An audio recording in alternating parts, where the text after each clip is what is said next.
Racing is without a doubt the sport with some of the biggest controversies. With such high stakes and competition, racing teams find any way possible to bend the rules and find loopholes to gain any edge they can, and sim racing is no different. Sim racing has even tighter margins than in real life, so it's very common to find teams and drivers exploiting the sporting code and the sim itself. But since sim racing is just a simulator, it also brings along a lot of really unique problems that just don't exist in real racing. This is the most controversial moments in all of iRacing. It was mid-July of 2025 and the iRacing Spa 24 had just gotten underway. This race and the many like it on iRacing is a really big deal for a lot of people. Thousands of drivers on the service all come together on the same weekend to endure the hardest form of racing. With this many teams, they can't all be grouped together in the same race, so iRacing divides them into what they call splits. All teams are split up into separate sessions based on the average driver rating of each team.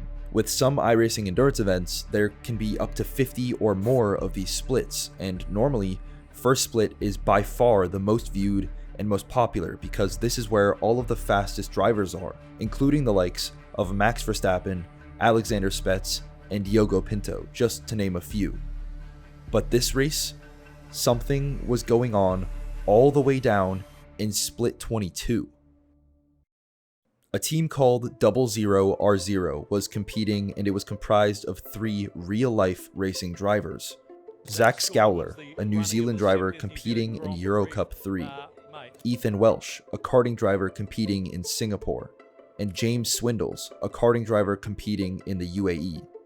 Racing drivers with this much real-life success normally have a high reputation to uphold, so what they ended up doing in this race was kind of out of the ordinary. If you or someone you know was affected by the actions that took place during the iRacing Spa 24-hour race, most specifically the 20-second split, you may be entitled to huge compensation.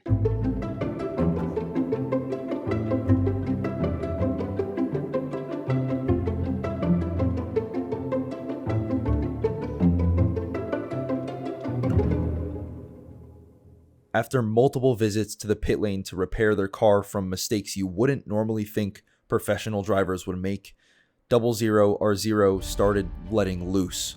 They began to intentionally hold drivers up behind them, creating extremely long chains of cars waiting to be let through, but anybody who tried would just be blocked or killed.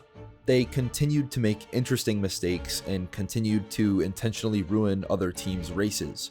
Eventually, on lap 184, they get disqualified for refusing to serve a black flag. An incident like this happening in a 24-hour race is a really big deal because although these drivers did end up getting indefinitely banned during the actual race, which is 24 hours long, there is nothing anybody can do to stop them. A couple days later, these drivers were the main talking point of the entire iRacing community. Did someone say sim racing drama? Worst examples, regardless if they're professional drivers or not, regardless of their stature, this is pathetic. Their team later released this update, claiming one of the drivers wasn't even the driver logged into his account. Whether you want to believe that or not, because I definitely don't, they also mentioned they do not condone bullying and the necessary conversations have been made with their drivers. But to this day, no consequence within the team was reportedly made. It turns out sim racers do touch grass, but just probably not in the way you think. At the time of the 2022 Spa 24, the GT3 class had the older V7 tire model, which really did not like to be too hot. Compared to now, where the tire takes multiple laps to get up to temperature, drivers in 2022 would purposefully drive slowly on their outlaps to keep the tires cool. But during a 24-hour race, you obviously can't drive slow to cool your tires, so teams came up with a better idea. Two cars were able to go a little bit longer, which is the VRS Commander Esports car on board with Diogo Pinto. We are into the 3rd hour stint. Sabel Esports, that's right, 43. So right, you're thinking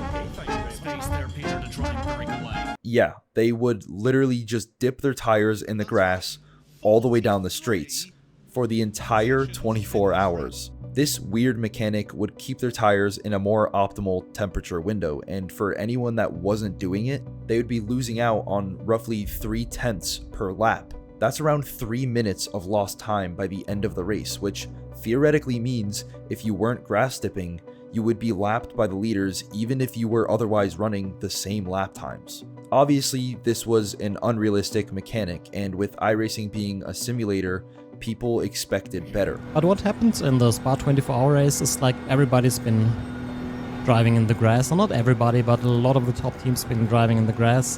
Should it be possible in the sim? Yeah, absolutely no. It's not very realistic.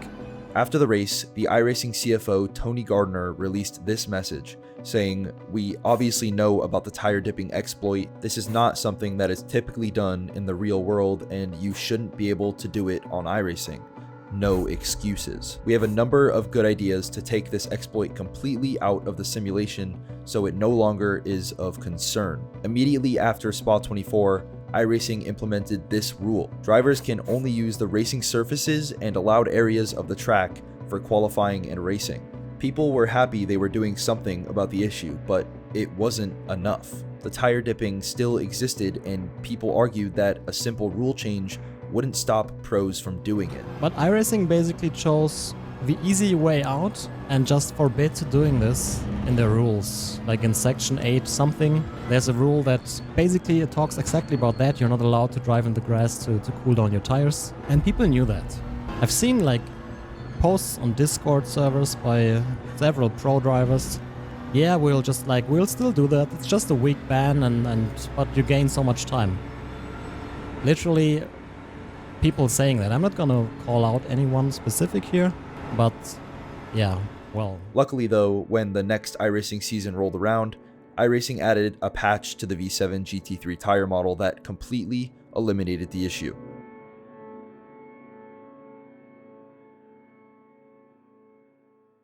The 2025 iRacing Nurburgring 24 was about to begin. Team Redline locked out the front row of the grid, qualifying 2 of their 3 cars at the front of the field in top split.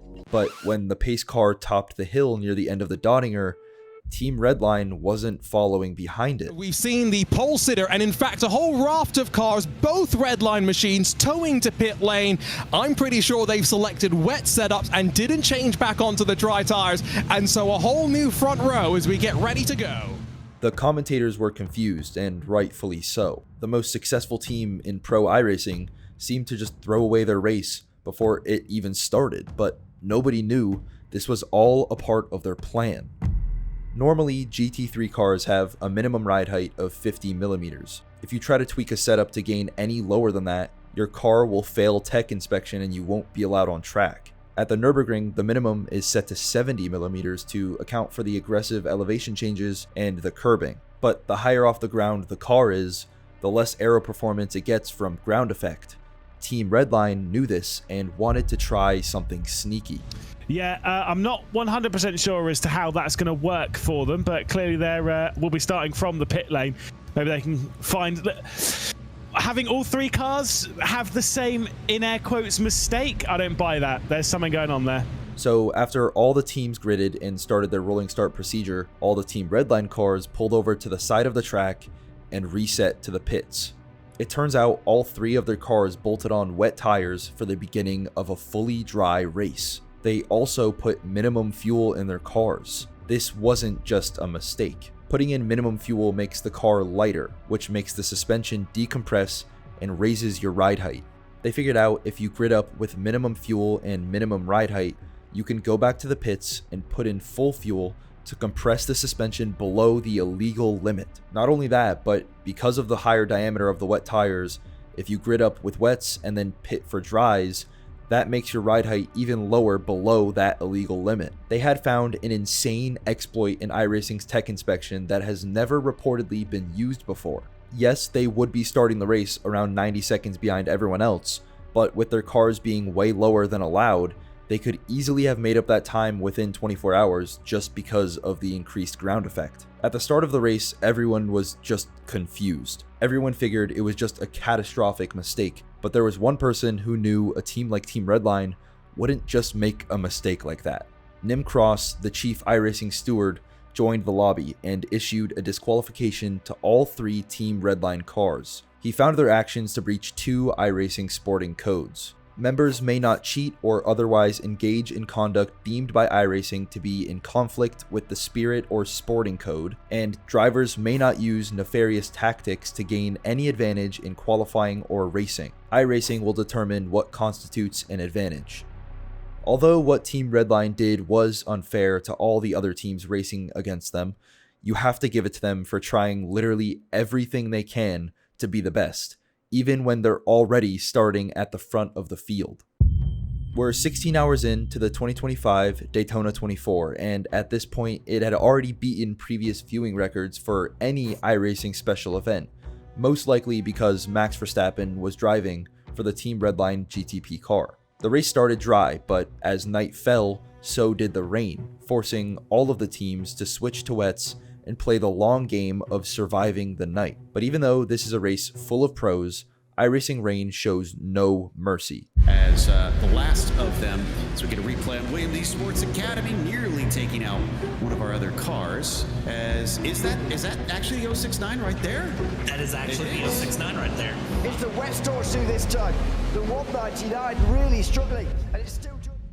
Max Verstappen, by the way, brings his BMW M Hybrid into pit lane, and he's going to get a penalty for probably speeding in pit lane and for an unsafe pit entry as well. Chris Lullen made the mistake on pit entry last week in the IMSA Esports Global Championship, and guess what? Even a world champion can make that same mistake. A lot of action happened throughout the night, mostly involving Max, but there was one incident that took all of the attention away from his mistakes. After Team Redline's car number 20 dropped back from the lead, the number 50 Ferrari esports team took over and slowly started running away with it. They grew a gap of around 30 seconds to Team Redline, and this race was slowly looking like it was going to be a dethroning of the reigning 2024 winners, but 16 hours in, the number 50 Ferrari, without warning, started descending down the timing tower. And then finally Coanda, who won the 2021 edition. What's happened to the leader? Yeah, sorry, I've just been chattering away about that. It looks like we've had a disconnection maybe for Ole Steinbretten. Either way, the number 50 is down on pit lane for, I can't tell you why at the moment, but they're going to lose a lot of time. The commentators just figured the driver of the Ferrari had a classic internet issue and disconnected from the race. It looks like connection problems for Ole Steinbretten. It's these things that can always decide sim races on occasion. Their car towing back to pit lane conceded P1 back to Team Redline, and after Ferrari got back on track, they still maintained P2 behind them, but just over a lap behind. Later, Team Redline with Max Verstappen behind the wheel had a race-ending crash into the International Horseshoe. We saw him take a big risk only 3 laps ago down the inside of one of the BMWs. Well, he's done it again, and I'm afraid there's been some disastrous consequences this time around. Team Redline are in the pit lane. Their front left wheel was barely rotating as we were watching them on the banking there. This is another view of it just before the right-hander. He was down the inside. It's a really small gap. He was aquaplaning. He was sliding. He wasn't going to make the corner anyway. And Max Verstappen, I'm afraid, has made a rare error and has lost the lead of this race for Team Redline. Ferrari went back up into the lead and stayed there for the remainder of the race. After the race was over, it was clear that Ferrari had won, but something seemed suspicious of their disconnection from earlier. Right before Steinbretten disconnected from the race, it seemed like he was headed straight towards the same tire barrier Verstappen hit a little after.